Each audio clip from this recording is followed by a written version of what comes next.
Muri kumubona rero uwo ni wa mugabo wa mugore witwa Glory Cecile, uwo ni umugabo muri kugenda mubona kuri ekara yanyu, umugabo rwose ubona ari mu zabukuru asa nkaho afite imyaka y'ubukuru, bisa nkaho rwose uyu mukobwa bari kumwe, uyu mugore we ubona n'ubundi ari umwana kuri we, yaba amubyaye nk'umwana we wa kabiri ariko ni umugore we. Ibi rero birababaje, biteye agahinda kuri uyu mama witwa Glory wahukanye, wavuye mu rugo, uyu mugabo akaba yaramwirukanye mu rugo rwe, akaba yaragiye kwikodeshereza ngo kandi ntacyo bari babuze. Uyu mugabo rero niwe ushinjwa kuryamana na mama w'uyu mukobwa, ngo kuko niwe bari no mu kigero kimwe. Rwose nk'uko uri kubibona, uri kubona yuko uyu mugabo akuze cyane, ntabwo ari za ba basore cyangwa ba bantu baba bari bafite imyaka 30 cyangwa 40, afite imyaka 55. Urumva rero yuko ari mukuru. Kera nari nzi yuko nyirabukwe w'umuntu cyangwa nyirabukwe w'umuntu runaka aba yarashakanye n'umuntu ari ikizira n'ubundi kurya iwe cyangwa kurara iwe. Nari nzi yuko ari ikizira, ariko amahano asigaye ari muri iki gihe uba wumva bimeze nabi cyane, wumva ari agahinda gasa, wumva ari umubabaro mwinshi cyane. Mu minsi yashize mwabonye inkuru zigiye zitandukanye n'ubundi ziracyahitinze, aho uyu mugore witwa Glory Cecile aho ashinja nyina umubyara kuryamana n'umugabo we, ashinja nyina umubyara kumuca inyuma n'umugabo we, bakaba bararana baryamana. Ibi ngibi wabyita nk'amahano cyangwa ukabyita nk'ibintu biyobeye isi cyangwa ibintu bitameze neza kuri uyu mugabo n'uyu mugore we. Ariko umugabo hari benshi cyane bifuzaga kumubona cyangwa kuba babona uwo mugabo uca inyuma akajya kuryamana na nyirabukwe, cyangwa se bamwanara amasano, ntabwo nyazi neza, ariko nyirabukwe we akajya kuryamana nawe. Abaturanyi bakavuga ngo umugore niwe utaryoshye kurusha umukecuru. Umukecuru araryoshye, sikibaza abantu b'abakecuru, inyecuru zigaye zishaka kuryamana n'abakwe babo. Ni ibintu biteye agahinda, umubyeyi afite agahinda, umubyeyi afite agahinda, amarira menshi cyane yaramusagutse. Uba ubona rwose anitonda, ariko ibyo uyu mugabo amukoreye wumva atari ibintu by'i Rwanda, ukumva ni amahano yeze mu Rwanda, kumva ni amahano yeze mu isi. Turi mu gihe cya nyuma, turi mu mperuka ya nyuma. Ubundi ukuntu byagenze, uyu mugore yatanze ikiganiro kuri televiziyo runaka ya hano mu Rwanda, ubwo ejo babahaga gatanya y'agateganyo, ariko atari gatanya ya burundu. Ya burundu ngo bazayiha mu mwaka wa 2027. Urumva yuko habura imyaka 2 yose.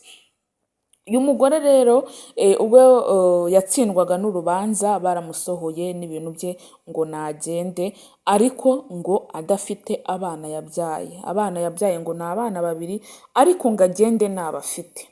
Umugore akavuga nti reka ntabwo nagenda abana banjye ntabatwaye, kuko buriya abana b'umuntu, abana b'umubyeyi umuntu aba yarabyaye, yarasunitse, yarabyaye, bya bindi muzi igisukuntu kibabaza.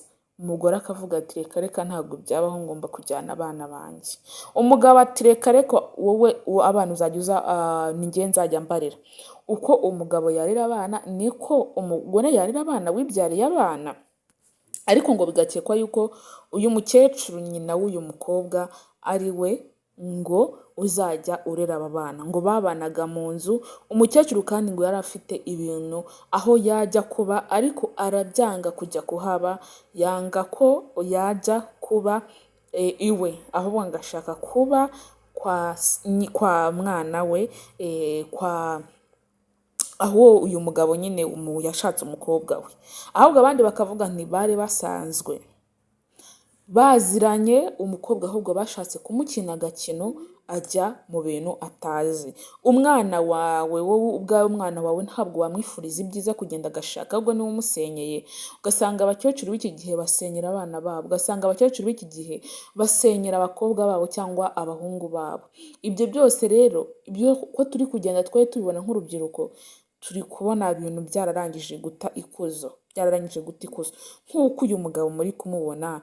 Uri kubona uyu mugore we atari umukobwa mutoya, uri kubona uyu mugore we atari umuntu mutoya, aranamuruta mu myaka pe, nta naho bahuriye.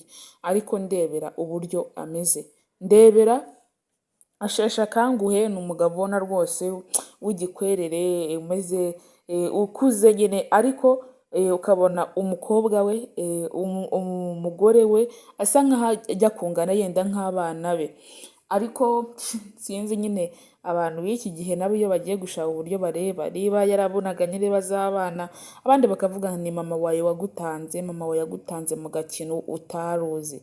Ibintu birababaje gusangira umugabo na nyoko, umugabo n'umubyeyi wawe, ni ibintu umuntu aba afite uko atasobanura, n'amahano by the way, n'amahano wowe ubwawe uba wikorereye, muvumo mwinshi cyane, ariko baravuga ngo akabura ntikaboneke ni nyina w'umuntu, ariko oya, ahangaha ho ndahakanye. Ku mukecuru uryamana n'umukwe we, aha ndahakanye. Ku mukecuru uryamana n'umukwe we, aha ndahakanye cyane, ndahakanye. Ngo uyu mukobwa imodoka ntabwo igeze ayigendamo, bafite imodoka, ngo ahubwo uyu musaza, uyu mugabo yacyuragamo mama w'umukobwa, akamucyuramo bagatahana, bakaza mu rugo ntibavugane, bikwitwa yuko ari abakeba. Ukabana n'umubyeyi wawe mu nzu mwitwa ngo muri abakeba, ibyo bintu ntabwo bisobanutse, nta nubwo ari byo, ariko ibibazo biragwira, ibibazo biba ari danje, ariko Imana imurengere. Afite agahinda rero gakabije, mwabuze mureba ikiganiro cyiwe rwose yagiye atambutsa, abantu bagiye bateraho komantere zigiye zitandukanye, ariko uyu mugabo rwose turamugaye. Uyu mugabo mu ruhame abanyarwanda mwese baramubonye, ntabwo ashaka kwerekana itangazamakuru, ariko ryaramufashe. Dore n'uwo mugabo rero, niba ari ngo yitwa Istarato, ni uwo mugabo w'uwo mugore witwa Glory, ejo bavanye mu nzu akajya kuba ari kwikodeshereza. Imana imurengere, Imana y'amahoro imurengere, kuko kuvanwa mu nzu ntabwo nabyumvise. Ni umugabo ubundi uva mu nzu umugore agasigarana abana, ariko aho umugabo asigara mu nzu umugore agasohoka, ibyo ntabyo nabonye. Noneho akagenda nta n'abana be afite, babamwimye. Leta izagira icyo ikora kuri uyu mubyeyi imurenganure, kuko ibizazane yahuye nabyo ni ibizazane bibi cyane, kandi Imana imurengere kuko ababaje cyane, afite agahinda gakabije, kavuga ngo njyewe ubwanjye nshobora no kuziyahura. Nawe watekereza ibyo ngibyo bigenda bitewe n'agahinda afite, wumva yuko bikabije cyane. Ngayo nguko rero uko bimeze, uyu mugore n'uyu mugabo, ariko n'isomo abantu bose bagomba kureberaho, bagomba kwigiraho. Ibi ntabwo bikwiriye mu Rwanda. Ngayo nguko rero, reka minira ahangaha mbashimira mwe mwese mukomeje gukurikirana ibiganiro byacu uko bigenda bica kuri uyu muyoboro. Mujye muhaha muronke ubwiza bw'Imana, bubabeho. Ndabakunda cyane.